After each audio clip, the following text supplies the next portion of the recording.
Renewable Energy Expo. So we are here with Mr. Amit Tusu, who is the head marketing for Solex Energy Limited. So, Mr. Tusu, we just wanted to know about Solex, of course, and your future expansion plans. Yeah, Solex, honestly speaking, is about a 28-year-old company. Okay, it was named something different before that, but we've been manufacturing modules, solar modules, for the last 16 years.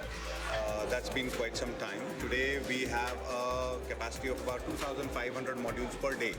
Okay, and if you can see, there is a video running. That is our facility over there. And now, when you are participating at sixth edition of Renewable Energy Expo, Chennai edition, and how for the first time, of course. Yeah, So how was your experience at the event, and how it is going for you? Honestly speaking, the experience was good. I have no qualms about this did not happen, that did not agree. The show is no problems, no issues. We got some good queries.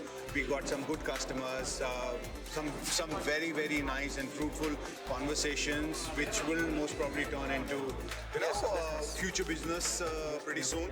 So a good show, a good system, and hopefully it continues like this. One thing I really liked about this show is there were a lot of solar installers also participating, which I've not seen a lot happening in other shows, which was really nice because that interaction with solar installers and module manufacturers for the end customer is a very different ball game. It actually helps. So that was a good thing. I will give you brownie points for making sure that there are solar installers also present. So that was a good thing. Thank you, Mr. Tusu. Thank you for your views.